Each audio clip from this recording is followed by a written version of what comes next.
Hello friends, welcome to Yanna investment academy. Good morning. आज की ताज़ा खबर में आपका स्वागत है। ग्लोबल न्यूज़ से बात शुरू करेंगे, फिर इंडिया स्पेसिफिक कुछ स्टॉक स्पेसिफिक न्यूज़ बात करेंगे। लास्ट में एक इंटरेस्टिंग नॉलेज सेक्शन है, तो वो भी ज़रूर देखिएगा। स्टार्ट करने से पहले फ्रीडम कूपन कोड हमने लॉन्च किया है ऑन आवर मॉडल पोर्टफोलियोज। तो 60% discount minimum you can get on our model portfolios, अगर आप not on global only on Indian model portfolios के ऊपर which are performing excellently well as well.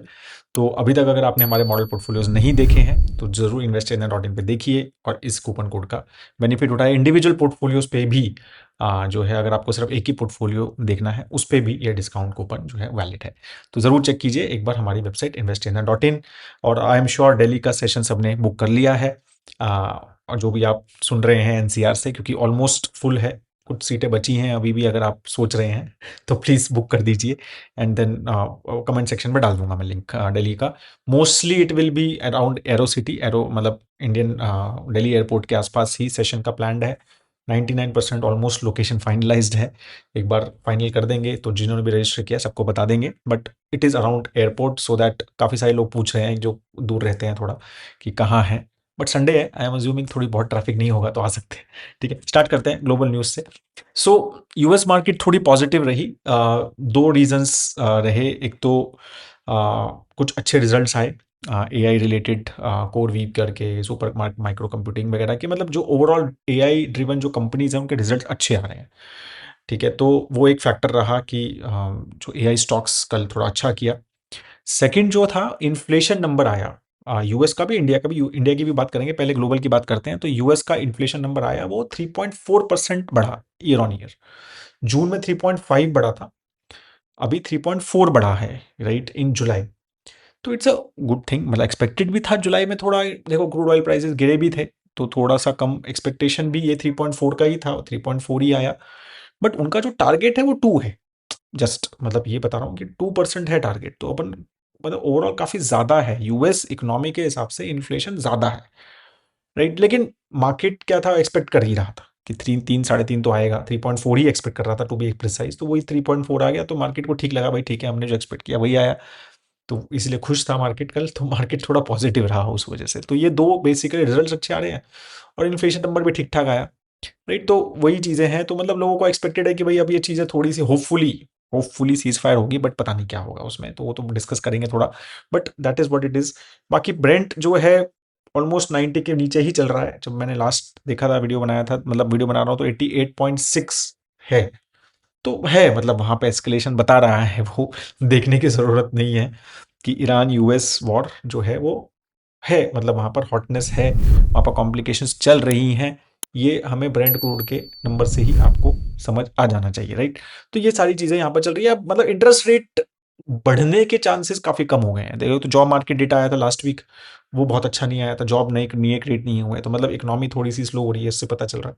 और फिर इन्फ्लेशन भी मतलब बहुत ऐसा बड़ा नहीं आ रहा है, 3.4 एक्सपेक्टेशन के आसपास ही है, मैनेजेबल लग रहा है। तो मार्केट अब मुझे लग रहा है कि अब इंटरेस्ट रेट बढ़ाने का जो प्रोबेबिलिटी है वो और कम हो गई है मार्केट ने। That's what they are basically thought, उसी के हिसाब से वो चल रहे हैं। और यही 10 ईयर जीसेक भी 4.7 के नीचे ही चल रहा है। वैसे तो ज्यादा है काफी, 4.68 is also very high, but ठीक है, मतलब हाई तो वो चल ही रहा है, तो वो कुछ ना कुछ तो सिग्नल दे ही रहा है। प्रॉब्लम तो है, राइट, बट अभी ये है कि वो बढ़ नहीं रहा है, इसी में मार्केट खुश है बेसिकली। ठीक है, बाकी mister Trump has always keeps on tweeting, right. तो ही हैज ट्वीटेड कि US has total control over strait of Hormuz, I think we will keep it and there is nothing Iran can do about it. Again मतलब ये सारी चीजें क्या है ना कि कल आज मेरा डिस्कशन हो रहा था, तो one of my global analyst, he is in Dubai, जो जिन्होंने ग्लोबल पोर्टफोलियो हमारे बनाए हैं, तो ही विजिटेड, पुणे में थे, तो उनसे ये डिस्कशन चल रहा था। तो यही था कि स्ट्रेट ऑफ हॉर्मुज बंद किसने किया हुआ है? ईरान ने किया हुआ है क्या? यूएस ने किया हुआ है। That's what he is saying, right, कि नेवल ब्लॉकेट जो हुआ है उसी से ही स्ट्रेट ऑफ हॉर्मुज बंद है। तो that's what he was saying कि Iran doesn't have a capability currently at this moment कि टू ब्लॉक हॉर्मुज, राइट। तो वो यूएस ने ही किया हुआ है। तो आर्टिफिशियली प्राइस को थोड़ा ज़्यादा रखने की कोशिश लगती है कि यूएस की तरफ से है कि क्रूड ऑयल प्राइसेस थोड़े ज़्यादा रहें। ठीक है, और इसके चक्कर में ही मतलब वहाँ से शिप ट्रैकिंग डेटा जो आ रहा है, जैसे कल अब देख रहा था मैं कि एक नंबर की 14 वेसल्स सिर्फ ट्यूसडे को गए हैं, मतलब वहाँ से ईरान से, मतलब वो जो स्ट्रेट ऑफ हॉर्मुज से, जो 130 था number pre war per day. ठीक है, सो इस तरह के ट्रिकल डाउन बेसिकली फैक्टर आ रहे हैं, तो मतलब शिप्स तो हार्डली जा रही हैं वो हॉर्मुज से, और इसके चक्कर में ये ऑयल प्राइसेस ज़्यादा हैं। भाई सप्लाईज वहाँ से जो आ रही हैं वो आ ही नहीं रही हैं, राइट, और ऑलमोस्ट 20% ऑयल फ्लो करता था भाई वहाँ से, तो अब फ्लो ही नहीं कर रहा है, तो ऑल्टरनेट रूट्स बन रहे हैं, और फिर दूसरी जगह थोड़ा बहुत जो बना वो रेड सी का रूट जहाँ से सऊदी भेज रहा था, वहाँ पर भी इशू स्टार्ट हो गए हैं। तो वहाँ का भी मैं नंबर देख रहा था, वहाँ पर भी अब स्लो डाउन आया है, मतलब वहाँ पे भी ऑलमोस्ट नॉर्मल ट्रांजिट जो थे वो 50 से लेके 50 के आसपास शिप्स पर डे जाते थे, 40 से 50 के शिप्स पर डे जाते थे, अब वो नंबर भी जो है वो 30-35 हो गया है। ठीक है, तो वहाँ पर भी 10-15 शिप्स जो हैं वहाँ पर भी कम हो गया है। तो ये सारी कॉम्प्लिकेशंस हर जगह पे, वो जो भी चोक पॉइंट्स हैं, राइट, वहाँ पर कॉम्प्लिकेशंस इस तरह की आ रही हैं। ठीक है, होप ये दिस डजंट ग्रो, बस यही है भाई, ये बढ़े ना बस, राइट, क्योंकि इंडिया को तो भाई देखो डायरेक्टली इम्पैक्ट होता है क्रूड ऑयल प्राइसेस का, तो वो तो एक फैक्टर है ही। ठीक है, तो दिस इज बेसिकली अभी तो स्टेटस है। बाकी ईरान तो यही बोल रहा है कि भाई हम तो अभी कुछ बात नहीं कर रहे हैं यूएस से डायरेक्टली, तो कोई नेगोशिएशन नहीं हो रही है। वो तो 2 महीने का जो सीज फायर किया था जुलाई जून में, वो टाइम ऑलमोस्ट आई थिंक 2-3 दिन में, एक हफ्ते में वो भी 2 महीने कंप्लीट होने वाले हैं उसको। अब उसके बाद क्या, अब वो आगे बढ़ेगा या नहीं बढ़ेगा, ये उसके कोई चांसेस लग नहीं रहे, कुछ क्लियर भी नहीं है। देखो होने में चीज़ें एक दिन में भी हो जाती है, बट अभी तक तो कुछ ऐसा है नहीं। So this is what the basically status on the this aspect is, और एवरी डे वो नए नए स्टेटस आते रहते हैं, उसके हिसाब से मैं आपको अपडेट करता रहता हूँ। ज़्यादा सोचने की जरूरत नहीं, लॉन्ग टर्म इन्वेस्टर हो तो चलता रहेगा। कभी कभी ये अच्छी अपॉर्चुनिटीज़ होती हैं इन्वेस्टिंग करने की, स्पेशली अगर आप लॉन्ग टर्म मतलब 5 ईयर प्लस इन्वेस्टर हैं तो। ठीक है, तो बाकी हाँ, एक इंटरेस्टिंग न्यूज़ आई थी ना ट्रुथ सोशल की, जो ट्रंप का ही पोर्टल है, मिस्टर ट्रंप का। तो उसमें आया था कि भाई वो 5 मिनट पहले अगर आपको डेटा देंगे, मतलब ट्रंप के ट्वीट्स देंगे, तो $100,000 ईच मंथ देना है, तो आपको ट्रंप के ट्वीट्स 5 मिनट पहले पहले मिल जाएंगे। तो उसके ऊपर ऑफ कोर्स अब सू किया गया है डोनाल्ड ट्रंप को उसके ऊपर कि भाई ऐसे कैसे। But this is how the blatant things which are happening in the US markets, right. तो ये भी चीज़ें हमें समझनी है। तो बाकी इंडिया का डाटा डेटा की बात करें तो इंडिया का भी इन्फ्लेशन नंबर आया, 4.45% आया। ठीक है, और majorly because of the food inflation high था, 5.5 था, sorry, food inflation, right, and that is has been the major factor. ठीक है, इन दिस, और लास्ट मंथ जो है वो 5.3 था फूड इन्फ्लेशन, इस बार 5.5 हो गया, तो और बढ़ गया है। तो दोनों रीजंस हैं, थोड़े से क्रूड ऑयल प्राइसेस का तो इफेक्ट है ही, और दूसरा मुझे मतलब जो बढ़े हैं, और दूसरा ये भी है कि मतलब थोड़ा जो मानसून है कई कई जगहों पे अच्छी हो रही है, स्पेशली आई मीन पुणे, तो यहाँ तो अबव नॉर्मल है फ्रैंकली, बट काफ़ी सारी जगहों पे बारिश कम है काफ़ी, तो उसका इम्पैक्ट है थोड़ा बहुत, तो वहाँ पर भी रहेगा, राइट। तो बट जिस तरह का नंबर आया है 4.45 है, यस थोड़ा हायर लग रहा है, बट मोस्टली जो एनालिस्ट हैं या डिस्कशन है वो यही है कि इस बार भी जो नेक्स्ट मॉनेटरी पॉलिसी की मीटिंग होगी आरबीआई की, तो लग नहीं रहा है कि उसमें भी कुछ चेंजेस होने की उम्मीद है। मतलब वो भी मेरे को लगता है कि सेम ही इंटरेस्ट रेट रहेंगे बढ़ाने की, अभी तो स्कोप नहीं लग रहा। कल की सबसे बड़ी न्यूज़, और परिमल ने इसके ऊपर वीडियो बना दिया था, तो मैं थोड़ा क्विकली ही करूंगा, वो है N Chandrasekaran, who was the chairman of Tata Sons, he has resigned. मतलब रिजाइन इन द सेंस कि अब उन्होंने जनवरी 2027 उनका लास्ट है, और उन्होंने बोला है कि भाई he will not take a renewal, और एक्सपेक्टेड था कि उनको 5 year renewal, but unanimous decision नहीं हो पा रहा था, तो I think he basically left out of the race now. ठीक है, तो अब काफ़ी बड़ा ये एक इम्पैक्ट है, because under him I think Tata group has grown a lot, बहुत सारे चेंजेस हुए हैं, बहुत अच्छे अच्छे चेंजेस हुए हैं। Tata entering into semiconductor, Tata electronics, ठीक है, Tata projects doing very well, right, Tata के डिजिटल जो काफ़ी सारे फॉर्मेट हुए, Tata acquiring air India, right. तो बहुत सारी चीज़ें मेरे को लगता है, टाटा कंज्यूमर में बहुत सारे चेंजेस हुए, बहुत सारे एक्विजिशंस भी किए उन्होंने, और बहुत इंडिया फोकस बनाया उसको, राइट। तो काफ़ी सारे जो है restructuring and things basically change, काफ़ी Tata Coffee was merged with Tata Consumer as well, तो बहुत सारे चेंजेस जो हैं ग्रुप में हुए, and which were very positive, and lot of companies did excellently well, Titan, Trent is a classic example. ठीक है, तो इसलिए वो एक थोड़ा झटका था, कल टाटा ग्रुप के काफ़ी सारे स्टॉक्स गिरे भी, ये न्यूज़ के बाद। और बट अगेन मतलब ये we should not, it is not the end of road of course, I am sure much more and better capable और as good capable folks are available, right. And but इसमें अब यही रहेगा कि थोड़े दिन ये जो ट्रांजिशन फेज है ये इतना आसान नहीं होता है with this group, and this has been in the past as well. ठीक है, ये इतने इजीली ट्रांजिशन जो है यहाँ पर नहीं होता है, that is what the major issue is. बाकी सारे लोगों ने कहा यही रीजन है कि क्यों basically he has been pushed out kind of a thing. वो मतलब मोस्टली लोग यही है कि Air India is the major reason कि उसके लॉसेस बढ़ रहे हैं, that has been the major problem which Tata group as a is facing. और कुछ टाटा डिजिटल वगैरह भी जो है उसमें भी अभी भी कंपनी के लॉसेस हैं, they are not able to जैसे उसमें वो प्रॉफिट नहीं कमा पाए हैं, बिग बास्केट या फिर बाकी जो उनके टाटा के और भी जो initiative Tata new and all these things.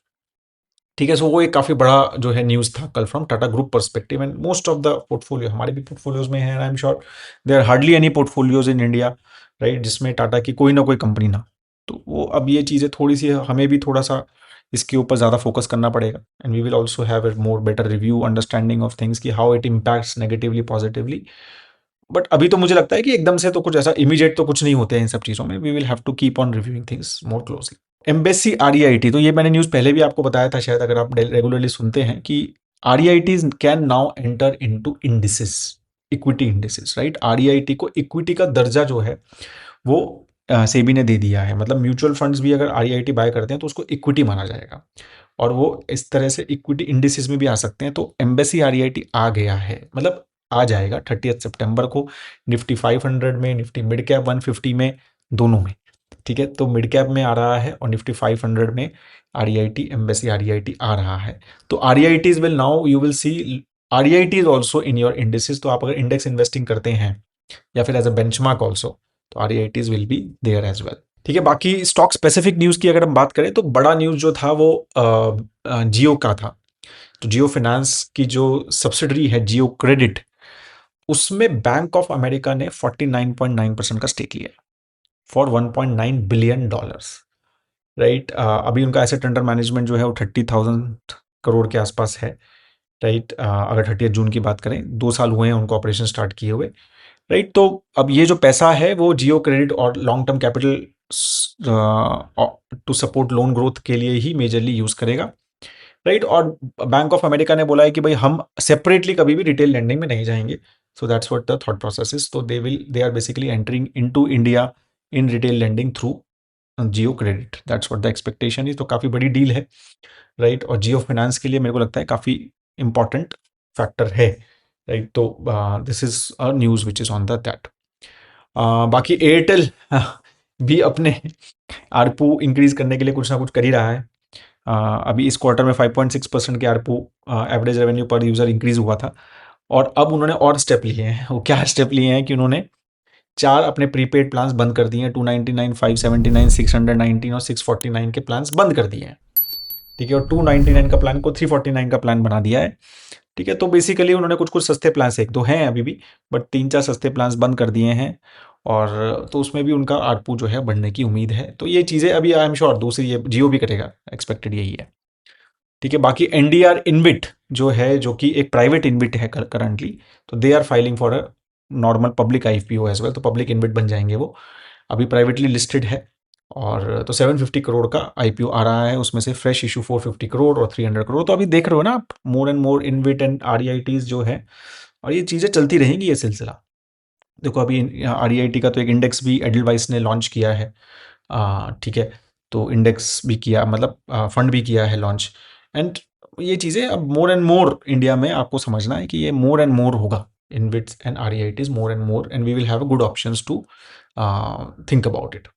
बाकी कुछ रिजल्ट्स आए इंपॉर्टेंट कल, तो उसके बारे में बात करते हो। टाटा मोटर्स का रिजल्ट आया। तो टाटा मोटर्स कौन सी कंपनी है आप कहोगे? पैसेंजर व्हीकल है या कमर्शियल? तो कमर्शियल व्हीकल, तो ओनली टाटा मोटर्स अगर बात कर रहे हैं तो कमर्शियल व्हीकल वाली कंपनी है, राइट, जो ट्रक्स बनाती है मेजरली, और बसेस बनाती है। ठीक है, तो अच्छा ग्रोथ था, वॉल्यूम ग्रोथ अच्छा था ओवरऑल। अगर हम वॉल्यूम ग्रोथ, 26% का वॉल्यूम ग्रोथ था, तो क्लियरली मतलब ये देखो, ये क्लियर दिखाता है कि इकोनॉमी तो ग्रो कर रही है। ठीक? देखो मतलब कमर्शियल व्हीकल बिक रहे हैं ज़्यादा, तो आपको कुछ नहीं देखना है, आपको ये एक्सपेक्ट करना है कि हाँ भाई इकोनॉमी तो ग्रो कर ही रही है। 26% का वॉल्यूम ग्रोथ था, रेवेन्यू 19% से ग्रो हुआ, नेट प्रॉफिट 83% से ग्रो हुआ, ठीक है। जबकि कमोडिटी हेडविंड्स वगैरह थे, लेकिन चीज़ें जो हैं ओवरऑल अच्छा टर्न अराउंड जो है कंपनी ने दिखाया। वॉल्यूम, क्योंकि वॉल्यूम ड्रिवन बहुत अच्छी ग्रोथ आई, right, that has been the majorly, और फ्री कैश फ्लो भी उन्होंने अच्छा खासा जनरेट किया, राइट। तो एबिटा मार्जिन गिरा, तो एबिटा मार्जिन अगर हम लास्ट ईयर देखें तो 11.8 था, अभी 10.9% है, राइट। तो वो एक फैक्टर डेफिनेटली रहा। बट ईवी पाइपलाइन वगैरह भी, बहुत प्राइसिंग एक्शंस भी लिए कंपनी ने, और ईवी पाइपलाइन भी जो है वो स्ट्रेंथन अब वो कर रहे हैं इवन इन कमर्शियल व्हीकल्स। तो कमर्शियल व्हीकल बिजनेस तो उनका मेजर जेएलआर में ही प्रॉब्लम है, जो कि पीवी में चला गया है। तो ये बिजनेस तो काफ़ी स्टेबल बिजनेस है ओवरऑल टाटा मोटर्स का। अपोलो हॉस्पिटल का भी रिजल्ट बहुत अच्छा है, हॉस्पिटल का रिजल्ट अच्छा आ रहा है, लेकिन कल सरकार ने जो दिखाया थोड़ा सा, उस पर थोड़ा एक फैक्टर रहेगा थोड़ा, कि सरकार ने बोला है कि हम कैप्स लगा सकते हैं कुछ कुछ सर्जरीज वगैरह पे। मुझे बहुत ज़्यादा इम्पैक्ट नहीं लगेगा, मुझे लगा है कि वो बेसिक कुछ कुछ चीज़ों पे करेंगे, अगर करेंगे तो वो, ऐसा बहुत सारी चीज़ें हो रही हैं आजकल, तो वो कुछ दो चार चीज़ों पे कर सकते हैं, बट लेट्स सी, ठीक है। तो कितना बेसिकली उन्होंने सोचा है, but overall they have done very well. Revenue 20% से ग्रो हुआ, एबिटा 28, पैट 34% से, एबिटा मार्जिन भी इंप्रूव हुए हैं, राइट। तो डेफिनेटली बहुत ही ज़बरदस्त नंबर्स रहे हैं ओवरऑल, ठीक है। हॉस्पिटल ऑक्यूपेंसी भी 70% टच हो गई है, तो वो भी बहुत अच्छी हुई है, इम्प्रूव, राइट। तो बाकी नए हॉस्पिटल वगैरह में थोड़ा सा एबिटा लॉसेस था, which is expected, right. But एकदम एग्रेसिव एक्सपेंशन पाइपलाइन है, 5800 बेड की एक्सपेंशन पाइपलाइन उनकी है ओवरऑल। तो लेंसकार्ट का अगेन वेरी वेरी ज़बरदस्त रिजल्ट, स्पेक्टाकुलर बोल सकते हैं, राइट। तो ज़बरदस्त रिजल्ट रहा, 43% का revenue, net profit 273, last year इस टाइम पे 61 करोड़ का प्रॉफिट 228 करोड़ का दिखा रहे हैं। इवन एबिटा मार्जिन भी इंप्रूव हुए हैं, राइट। तो क्लियर एग्रेसिव एक्सपेंशन और इंप्रूविंग प्रॉफिटेबिलिटी, दोनों चीज़ें बहुत अच्छी रही। टीयर 2 इंडियन सिटीज़ में पेनिट्रेशन बहुत अच्छा चल रहा है उनका, राइट। और ऑपरेशनल लेवरेज क्लियरली दिखती हुई नजर आ रही है कंपनी में, राइट। और south Korean and Chinese market में भी दे आर बेसिकली एंटरिंग, तो वो एक काफ़ी इंटरेस्टिंग प्ले है। एस्ट्रल का रिजल्ट आया, एस्ट्रल एक काफ़ी कंपनी है which we keep on tracking, अभी पोर्टफोलियो में शायद नहीं है किसी के, मुझे पता नहीं, शायद हो सकता है मॉडरेट में हो, I am not very sure frankly, थोड़े कभी कभी भूल जाता हूँ मैं, getting old. But it has been a company which we have been tracking very closely, क्योंकि पाइप मैन्युफैक्चरर है, स्पेशली जो हर घर जल योजना है भारत सरकार की, तो उसमें एक अच्छा फिलिप जो है इस कंपनी को मिल रहा है, राइट। तो मार्केट शेयर गेन भी हो रहा है, मार्जिन भी एक्सपैंड हो रहे हैं, रेवेन्यू फ्रॉम ऑपरेशन 16% बढ़ा, नेट प्रॉफिट 48% बढ़ा, एबिटा मार्जिन बहुत अच्छे से इंप्रूव हुए हैं, राइट। तो बीच में 1-2 साल अच्छे नहीं रहे थे, बट अब जो है वो चीज़ें काफ़ी अच्छी ट्रैजेक्टरी कंपनी की नज़र आती हुई दिख रही है। And so that is the major results अगर हम बात करें तो। अब हम आज के नॉलेज सेक्शन की बात करते हैं। तो अगेन मतलब ये शायद बहुत सारे लोगों को पता ही है, but I just want to tell you कि, तो ये चार्ट है इंडिया के हिसाब से गोल्ड एंड सिल्वर प्राइजेस का, लास्ट ऑलमोस्ट 8-9 महीने का, 9-10 मंथ्स का, ठीक है। कैसे बढ़े, ठीक है। एक टाइम था कि भाई गोल्ड 175 टच हो गया था, ठीक है। और मतलब सिल्वर जो है वो ऑलमोस्ट 4 लाख टच हो गया था। तो अब मतलब ये तो 28 जुलाई तक का डेटा है, तो ये अराउंड 135 है अब गोल्ड, और सिल्वर जो है वो 142 के आसपास, सॉरी 240 के आसपास है। बट अभी ठीक है वो बढ़ गया है, बट ये तो हम आईएनआर की पर्सपेक्टिव की बात कर रहे हैं, राइट। तो आईएनआर में तो इम्पैक्ट कम है एक्चुअली, अगर आप देखोगे तो, राइट। ये डॉलर में और भी ज़्यादा गिरा है। तो ये आप समझ रहे, इसीलिए बार बार बात होती है financial planning, asset allocations, right. तो जनवरी फरवरी में when we were discussing, right, जब हम ये प्राइसेस देख रहे हैं हाई, बिल्कुल, तो बहुत ज़्यादा लोग जो है उस टाइम गोल्ड एंड सिल्वर में इन्वेस्ट करने के लिए कर रहे थे, विच हम वी वर लाइक थोड़ा reluctant, specially who already had, हाँ बिल्कुल है ही नहीं आपके पास, आप एलोकेशन पर्सपेक्टिव से स्टार्ट करने वाले हो तो ठीक है भाई, अब प्राइजेस हाई हैं तो थोड़ा बहुत एलोकेशन तो आदमी को लेना, मतलब we can not predict prices, right. तो ठीक है, बट ऐसे भी जिन इन्वेस्टर्स जिनके पास डिसेंट एलोकेशन है, दे वर ऑल्सो वेरी बुलिश कि नहीं नहीं और लेना चाहिए और लेना चाहिए। तो that is what I am just try to tell कि best of the assets in the world, right, पूरा एसेट है क्या, नहीं होना चाहिए एलोकेशन में, 100% होना चाहिए, फाइनेंशियल प्लान का पार्ट होना चाहिए, बिल्कुल होना चाहिए, लेकिन best of the assets can give you bad returns in a particular timelines, right. तो ये चीज़ आपको हमेशा समझनी है। ये चाहे बेस्ट स्टॉक हो, बेस्ट म्यूचुअल फंड हो, बेस्ट एसेट हो, बेस्ट मतलब गोल्ड हो, या नास्डैक 100 हो, या S&P 500 हो, कुछ भी हो, या इनवीडिया हो, right. There always be a chart like this for every asset. ठीक है, तो इसीलिए वो फाइनेंशियल प्लानिंग और एसेट एलोकेशन की बात इसीलिए ही की जाती है।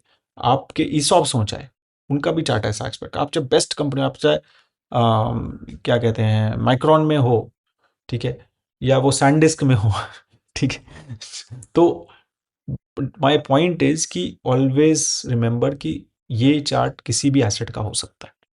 तो आप कब उसको लेना चाह रहे हो या कब होल्ड करना चाह रहे हो, आप एलोकेट कब कर रहे हो, अपना एसेट एलोकेशन देखो। टू मच एलोकेशन तो नहीं है, फाइनेंशियल प्लान बनाइए, ये इसकी बहुत ज़्यादा ज़रूरत है। ठीक है, तो ये सिर्फ चार्ट मैं इसलिए नहीं दिखा रहा हूँ कि देखो गोल्ड के साथ ऐसा, I am just telling you कि हर एसेट के साथ ऐसा हो सकता है। That is what I just wanted to give you update on it. ठीक है, that is all guys. If I you still have any question, comment section पे ज़रूर लिखिए, राइट। और फ्रीडम कूपन कोड ज़रूर यूज़ कीजिए। और अगर आप दिल्ली में हैं और अभी तक सेशन बुक नहीं किया तो प्लीज़ यार जल्दी कर लो फटाफट, थोड़ा थोड़ा बचा है तो फिर हम खत्म कर देते हैं उसको। हैव अ ग्रेट टाइम है दोस्तों, जय हिंद।